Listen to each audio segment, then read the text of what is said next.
gentleman yields back. It's a Madam pleasure Chair. to recognize the gentleman from Oregon, the ranking member of the full committee, Mr. Walden.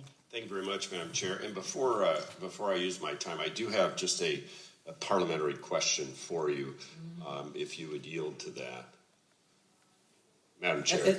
You can state your parliamentary. So I know we're operating under really unusual conditions. I get are. that because of the mess and everything else, which also affects the layout of the room.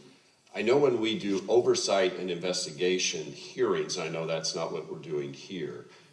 There is a script about whether an individual is accompanied by counsel, whether they want that counsel represented. I've got that script. The reason I'm asking is we're not in O&I, but it is extraordinarily unusual to have a government witness as an individual with private counsel at the witness table and with a microphone. And so I'm just trying to get clarification for future precedent setting for the committee, and that's the only reason I'm asking this. He'd obviously have counsel.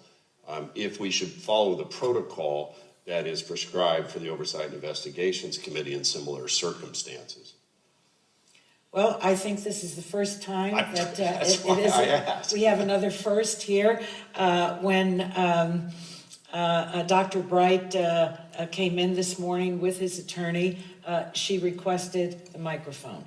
And so as a courtesy, I extended the microphone to her. Yeah, sure. Now, she's not a witness. We are not going to ask her questions.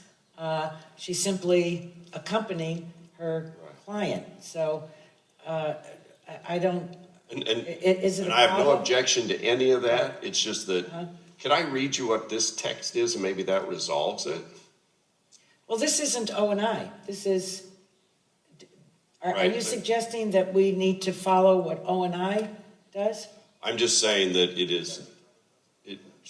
the witness is not here in his whistleblowing capacity, is what I'm told, is what you indicated. But this is his personal attorney, if I understand correctly, but we still don't even know for sure. I know who you are, but we haven't identified that for the record. And all we do in O&I, as you know, is you ask if the witness wants to be accompanied by counsel, they respond, yes or no, and then counsel is allowed to move forward, sit at the table, and then the question is asked, will you give testimony or not? And if so, raise your hand, do all these things. That's all I'm doing here, is just, we don't usually do this type of activity in the other policy committees. And we're not usually set up this way, but because of the pandemic we are. I just think we ought to follow that for future precedent issues. Nothing to do with this hearing, but future precedent is what we're dealing with. It's a good suggestion. We're all learning how to operate in this environment. Exactly.